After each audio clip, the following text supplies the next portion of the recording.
ભાવનગર શહેરના સંસ્કાર મંડળ વિસ્તારમાં આવેલ દીપક હોલ નજીકના ટ્રાન્સફોર્મરમાં આગ લાગવાની ઘટના બની હતી। આગની જાણ થતાં ફાયર બ્રિગેડની ટીમ તાત્કાલિક ઘટના સ્થળે પહોંચી હતી અને આગ પર કાબૂ મેળવ્યો હતો। ફાયર વિભાગના અધિકારી સાથે થયેલા ઇન્ટરવ્યૂમાં જણાવાયું હતું કે આગ ટ્રાન્સફોર્મરમાં લાગી હતી અને સમયસર કાર્યવાહીથી મોટી દુર્ઘટના ટળી હતી। સદનસીબે આ ઘટનામાં કોઈ જાનહાનિ થઈ નથી।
केबल लगाओ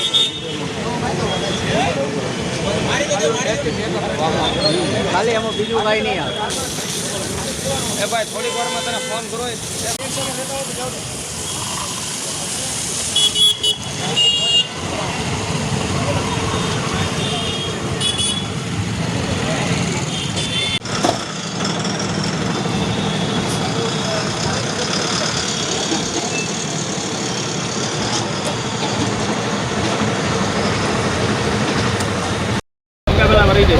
जीजे गढ़वी सब फायर ऑफिसर भावनगर सिटी। आग लागी थी શું હતું? आज रोज शहरना संस्कार मंडल विस्तारनी अंदर दीपक होल खाते बहार ट्रांसफॉर्मर में आग लागेल थी, जेनो अमने कॉल मळता अमे हेडक्वार्टरथी एक गाड़ी रवाना करेल तेमज पूर्व जोनलथी एक गाड़ी रवाना करेल तेमज पूर्व जोनलनी गाड़ीथी आग पर काबू मेळव्यो हतो।